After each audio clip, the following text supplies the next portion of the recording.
Surge el rival político definitivo de Trump, la Declaración de Guerra de Newsom. This is the conversation that Donald Trump tried to cancel. Oh. Don't miss it, 11:30 Pacific. Thank you to our Pacific time viewers. Yeah. In fact, this is a different conversation in the West's defense. It was the privately run USA House, which is endorsed by the State Department, funded by big American companies, which did pull an event with you with Fortune yesterday. Yeah. And I guess I wondered to begin with, what does that tell you about the way the U.S. private sector, which is really very heavily represented here, so you're going to get me in trouble right off the bat. Political moment. I looked at I admit, looking at the list, McKinsey and Microsoft and a few California companies. So what the hell are they even talking about? But it's indicative, I think, of America. For those of you who are not American, it gives you a sense of what we're up against and what's happening across my country and what happened here in Davos. I was going to speak last night. It was a well-established event at the USA House. Simple conversation, discussion. After Trump's speech, they made sure that I didn't. They made sure it was canceled. And that's what's happening in the United States of America. Freedom of expression, freedom of assembly, freedom of speech. It's America in reverse. They're censoring historical facts. They're rewriting history. They're censoring books, 4,340 books, libraries, and in schools, banned in the United States of America. You're watching institutions. Any institution of independent thinking is under assault and attack by the Trump administration. You're seeing what's playing out in the streets of American cities, what played out in California, the second largest city in the United States of America. 4,000 National Guard were federalized. 700 active duty Marines were not sent overseas. They were sent to my largest city in the state of California. Masked men. Guy Greg Bovino, dressed up. It's as if he literally went on eBay and purchased SS garb. Greg Bovino, secret police, private army, masked men, people disappearing, quite literally, no due process, windows being smashed, seatbelts on, being, literally just sort of cut off, people dragged in the streets, kids separated from families, knocking on doors, racially profiling American citizens. So is it surprising the Trump administration didn't like my commentary and wanted to make sure that I was not allowed to speak? No. It's consistent with this administration and their authoritarian tendencies. But forgive me, these are objective facts. But I would say this was not, just to be clear, this was a private enterprise endorsed by the State Department, but these are a lot of decisions are being made by private companies right now. This is a capital. This is probably the central global gathering of CEOs. And I guess I wonder if you can give me a review of how you see these folks. And you know your way around this world. How you see those people behaving. Society becomes how we behave. We are our behaviors. We're not bystanders in this world. The world we're experiencing happened on our watch. So in the relationship to your question, yeah, they're complicit in some respects to this moment. And forgive me, you brought up a tweet, but part of my approach has been a little more aggressive than perhaps a lot of American politicians. I created a Patriot site. On the site, you can go. There are knee pads that are available to purchase. The last round of knee pads sold out, just as our law firms are selling out. Many American universities are selling out. And yes, many corporate leaders are selling out to this administration. Selling out our values, selling out our future, selling out what makes America great. And it breaks my heart. And people need to stand up. People need to, courage of their damn convictions. We're the 250th anniversary, the United States of America this year. It's the 250th anniversary. The best of the Roman Republic, Greek democracy, co-equal branches of government, the rule of law, popular sovereignty. Tell me that reflects the America you read about today. There's no rule of law. It's the rule of dawn. I hope for Europeans, it's dawning on you. It's not the rule of law. You don't have co-equal branches of government. You have a supine Congress. You don't have a Speaker of the House. It doesn't exist. Popular sovereignty being challenged every single day by voter suppression, trying to rig elections. I mean, heck, Donald Trump tried to steal the election, the last election, tried to light democracy on fire, and then pardoned everyone that participated in that. Is anyone paying attention to what the hell is going on in the United States of America. So my state of mind is a little different, perhaps, than many others. I won't be complicit at this moment. I won't. I can't. I can't look my kids in the eyes. And so I'm just blessed that I get to represent a state that's larger than the size of 21 U.S. states combined. Where 27% of us are foreign-born. We practice pluralism. That's a word you haven't heard in America in a year. Where we dominate in every critical category in terms of energy and daring and entrepreneurialism and innovation. Look, give me a category. In California, outperforms, fourth largest economy in the world. And so we can punch above our weight. We can come here with formal authority and a little moral authority. And I tell you, we need a little moral authority in our body politic in the United States of America today. Governor, how do you balance? Good morning, everybody. Sorry, I figured we would.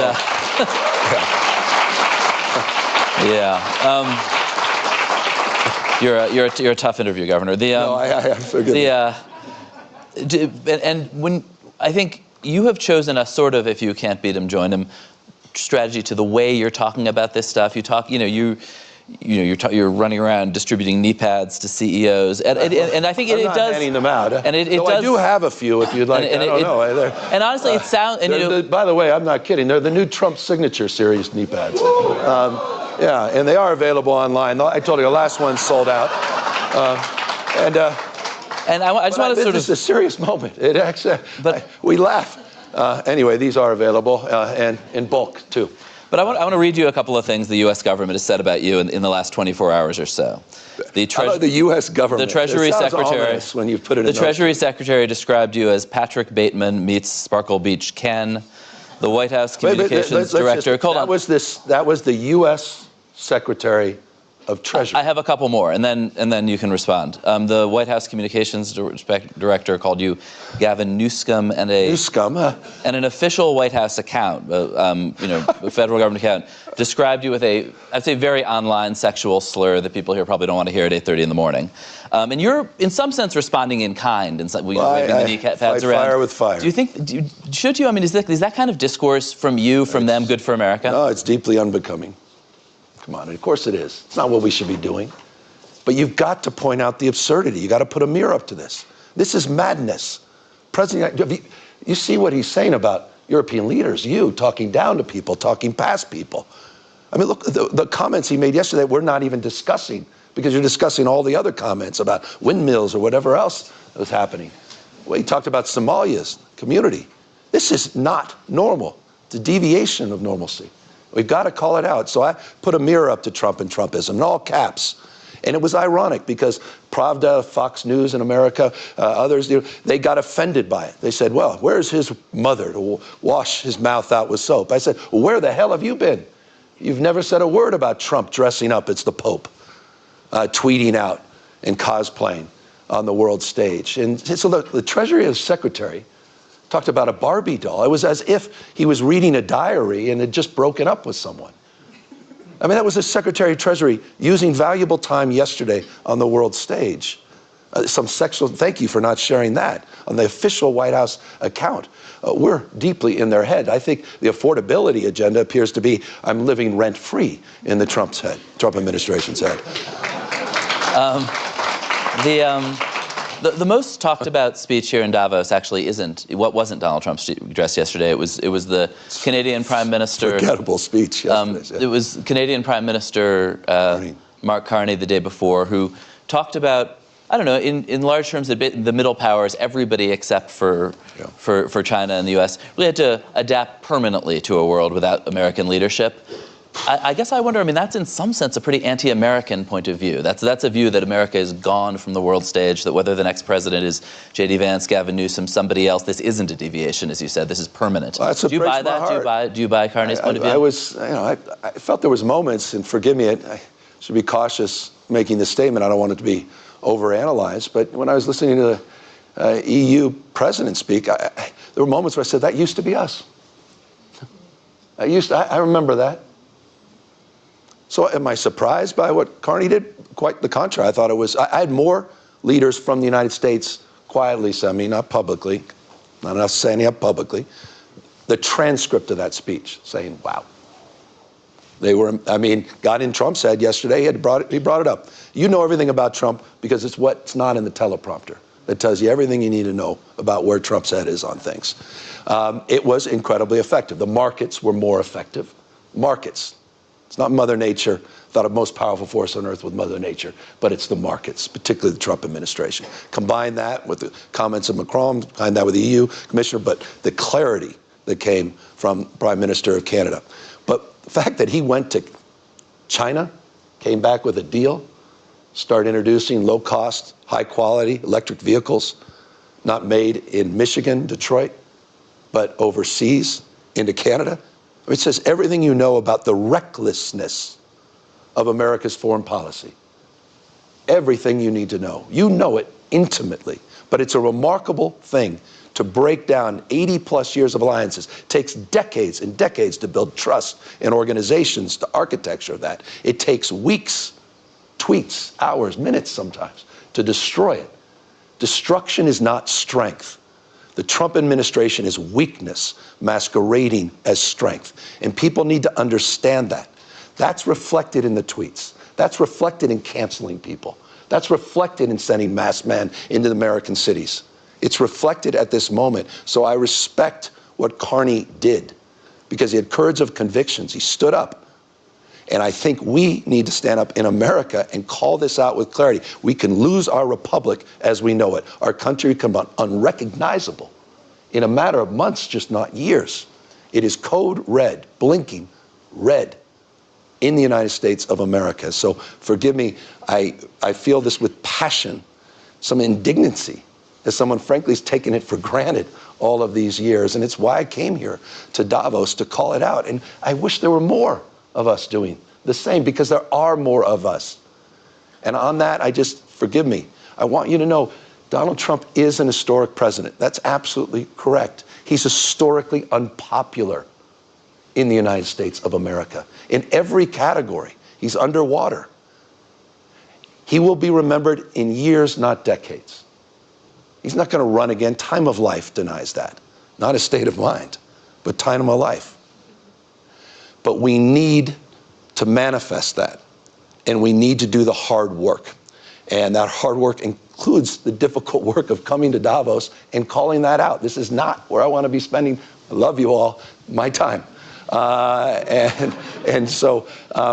Anyway, it's an extension of the conviction I feel about this moment. Talking a lot of people who, among other things, aren't American, maybe be concerned for America, but are making decisions about their own politics, their own countries. And what Carney's core point was, this is a rupture, this isn't an anomaly, and there's no going back. And do you think that, a different American leader can bring... I think these relationships are in dormancy, they're not dead.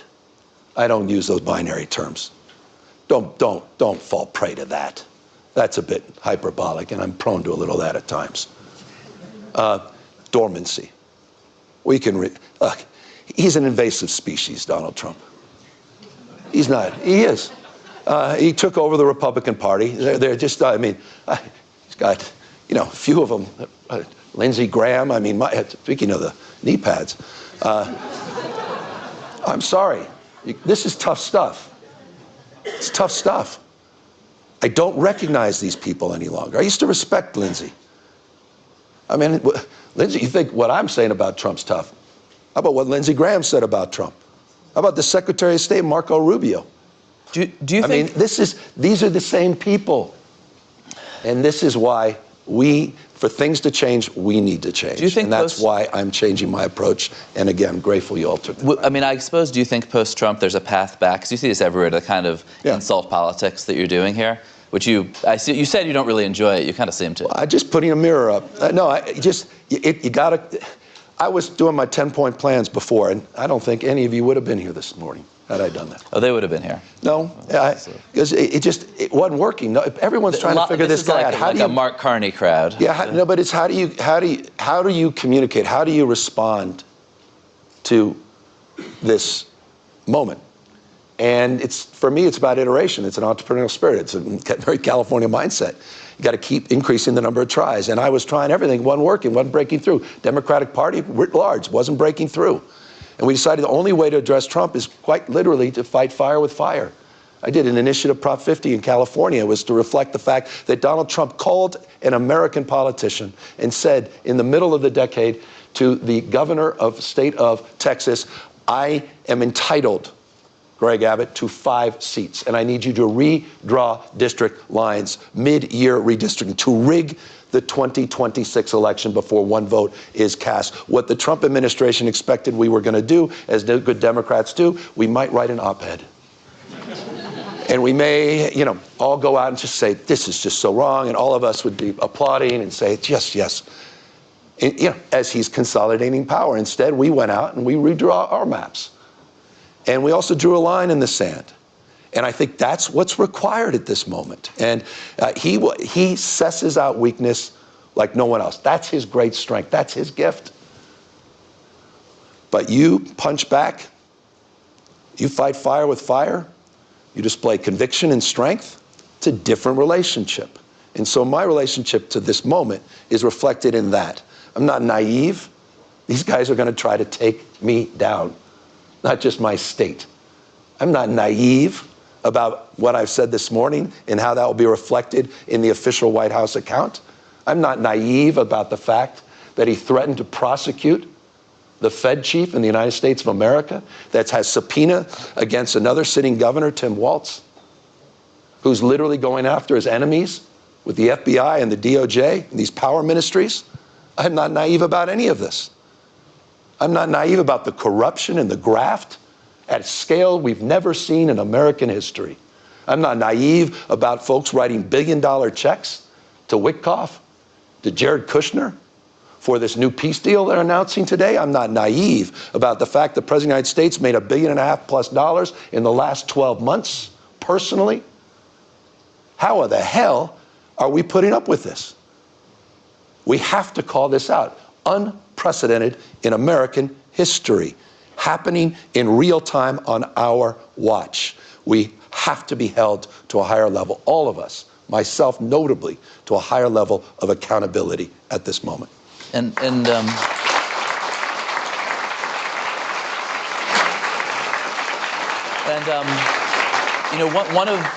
think one of the main reasons that that he has been successful is because the Democratic Party is so discredited in the eyes of so many voters. Yeah. I have a couple of questions about that. One is big picture about California. People, you're in the midst of a enormous economic boom right now, and yet the state is on one hand running deficits, and on the other not always delivering services that it's from education to healthcare that your citizens are delighted with. And I guess I wonder how are voters looking at California, looking at New York, looking at Chicago, supposed to say, yeah, this is the model we want? Well, I'm proud of my state. We have more Fortune 500 companies than any other state in America, more scientists, engineers, more Nobel laureates in my state than any state in America, the finest system of higher public education in the world. We have 18% of the world's R&D, China 22%, Germany 21%, California 18% of the world's R&D. We're the center of the universe as it relates to AI. California is wonderful, but what about the governance? Well, the governance, we're one of the lowest uninsured rates in America. You mentioned healthcare. We just did our State of Education report, which showed in every category, every classroom, making progress with our test scores. Our investments are paying off. Just did a big State of the State. The idea that these blue states have trouble, are spending more for less results? I don't know. Higher life expectancy, lower infant mortality, lower gun death rates, more productivity, higher wages, higher quality of life. $83.1 billion. That was the net contribution that we provided to the federal government versus red state like Texas that was a taker state of $73.1 billion. So we're producing more and people are, I think, creating more opportunities. So look, are there problems? For instance, you're supporting the mayor of LA for re-election after these terrible fires that a lot of your citizens do feel was in part because of government mismanagement. Do you just reject that narrative that the government has anything to do with these things? I absolutely accept that we all should be held to a higher level of accountability in terms of our governance. And I think there's many areas of reforms that are necessary, and so many areas of reforms that were underway. We can get into the specifics of any one of these issues. But the general notion that in the middle of winter, with 100-mile-an-hour winds that were attached to a fire, that somehow, by the way, there were 16 major fires. in Southern California over a 2-week period, that somehow that had to do with fire hydrants, is rather preposterous. And it was shapeshift because of the complete bullshit that came from Donald Trump and Elon Musk, saying somehow the sprinklers didn't work and the fire hydrants didn't work because we didn't turn on a valve in Northern California. These are literal words from the Trump administration. So I do reject that. Do I reject this notion of being self-critical about governance and management across the spectrum? No, that's fair game. And probably the biggest governance issue, policy issue, fueling right-wing parties in the United States around the country is immigration. And you know, I think liberal parties, again, in the U.S. and around the world, had a posture of welcoming immigrants that it just turned out a lot of Americans, a lot of Californians, but more Americans are unhappy with. Illegal immigration, the out-of-control border, but also it's the last issue on which Trump, though his numbers have been sliding, remained somewhat popular. And I guess I wonder, do you think that your party went too far, or that you went too far? And I think, for instance, you know, in extending Medi-Cal to the California healthcare program to undocumented immigrants. Like, do you? Well, two different I guess on the big picture and the small picture, do you feel like you went too far? Two different questions. Do I believe in universal health care? Yes, regardless of pre-existing conditions, ability to pay, and your status. I campaigned on that, and we delivered on that, and I'm proud of that. We're one of 16 states to provide care to people regardless of their immigration status. By the way, we have universal care in emergency rooms, and you pay the price on the back end, at least Americans, for that, regardless of your immigration status. But the issue of immigration, Donald Trump is very unpopular on immigration. He's successful on the border. Separate issue, connected. And yes, the Democratic Party failed in the last few years on the border. And yes, I was critical of that. And yes, I put our own National Guard on the border the day I got elected into office in 2019, sent 394 National Guard down to the border. And we were very, very pointed with the Biden administration that we were failing to deliver border security for a number of years. On the larger immigration issue, I happen to share the same old office of Ronald Reagan, governor of California, who decided in his last day in office at the White House, and he gave a love letter to immigrants from around the world. It was a love letter to America and what distinguishes America from the rest of the globe. He talked about Lady Torch, Lady Liberty's torch.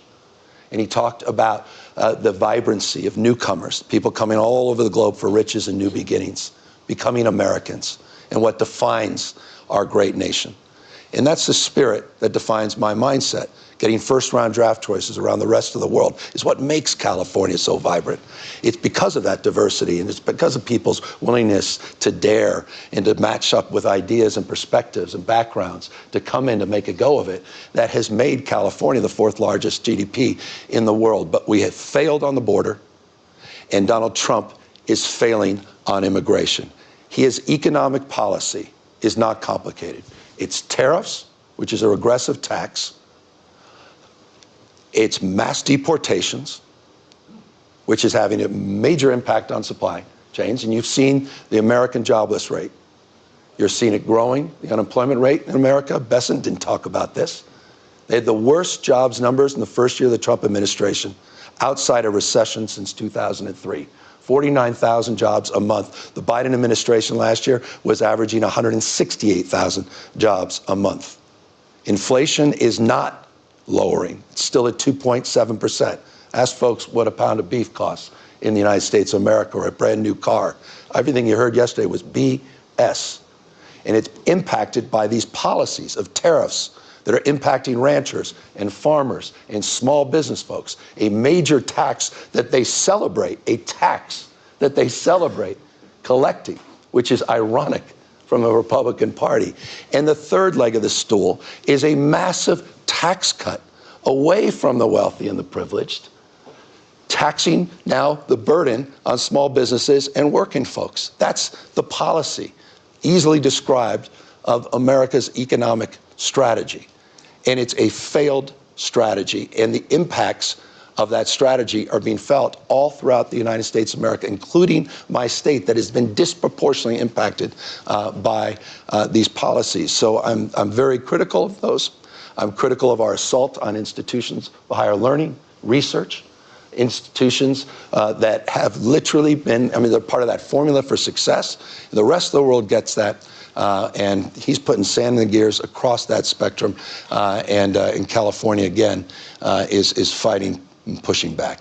And some of those first-round draft picks got incredible contracts and are now made quite a lot of money and are now very freaked out, threatening to leave California over a proposal that, just to be clear, you oppose to tax for a sort of one-time tax on the wealth of the very, very, very wealthy Californians. And I guess I want to ask you two questions. Yeah. One is, I was talking to somebody progressive here who said, this guy's basically a fake populist. He talks a good game about the billionaires. Here is an actual proposal that they're unhappy about, and you're on the other side. You're standing with Elon Musk and David Sachs on this. Why is that?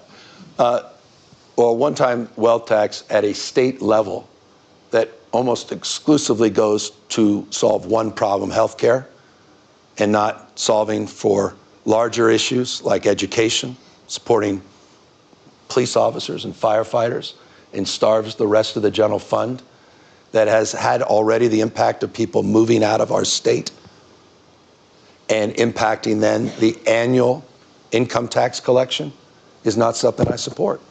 And by the way, vast majority of labor does not support as well. And that's reflected in my opposition. What's not reflected in my opposition, quite the contrary, is my advocacy for progressive taxes that does tax the wealthy disproportionately. Do you have a theory for how to tax? I've been a strong advocate for that. Do you have a theory on how to tax this particular group who often kind of live in this, and I'm sure, maybe people in this room who do this, but who live on debt, who have no income and live on these sort of giant revolving loans? Yeah, I mean, when you could have that conversation. I think the wealth tax is sort of an attempt to get at that. Yeah, but at a national level, we're competing with 50 states. Capital flows and move, that's real. It's not imagined. It's very, very real. So we have a progressive tax structure, the most progressive in the country. By the way, states like Texas and Florida have the most regressive tax structures. They tax their lowest wage earners more than we tax our highest wage earners. They are the high tax states. We have the highest tax rate for the 1%. But for working folks and middle class, it's a very different tax structure. That's the approach we promote. That's the approach that we advance in our state. But again, our state of mind as it relates to the issue of a state-by-state wealth tax, the impact of that has to be considered in the context of how freely capital can move and how that's already occurred. It's not just an assertion, it's an evidence already in the state of California as it relates to a proposal that hasn't gone on the ballot, a proposal that has never gotten through the legislature, and a proposal that likely, if it did get on the ballot, will lose. Would you campaign against it? I'm opposed to it. It's already had, I think, a very negative impact on the state, and it's a badly drafted initiative. Again, that literally takes teachers and takes our educational system out of any consideration of support and impacts other parts of our general fund. It is a flawed initiative. And then I think conversely, these folks who control a ton of capital, and as you said, some are actually already leaving, have been leaving. How do you, over this, but I think also over a sense that California, that Democratic leadership broadly, complains about billionaires a lot, does not give them the love and respect that they feel that they're entitled to. How do you, you talk to these folks, some of them support you, some don't, but what are you saying as you call people up and say, hey, please don't leave California? What's your... Well, California's population 3 years in a row continues to grow, and so does our footprint as it relates to more Fortune 500 companies than we've had in over 2 decades.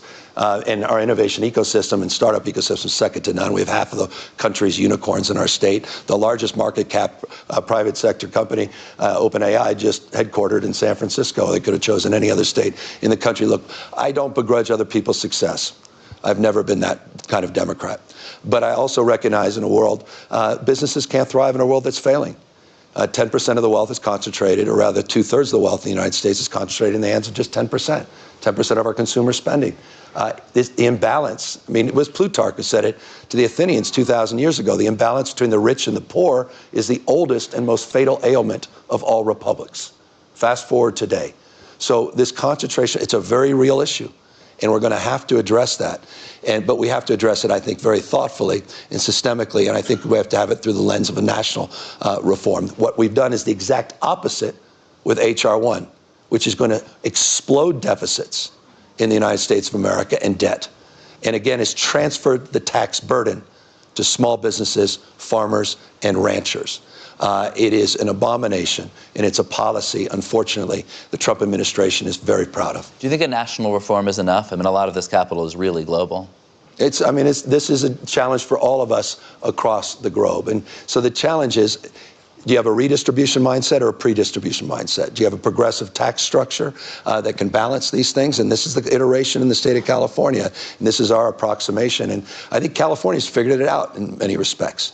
I mean, our entire entrepreneurial system is thriving in our state. We, I think, found that balance. We had the highest contribution of venture capital last year in our history, $106 billion. 68% of it went back into the state of California, despite our progressive tax structure.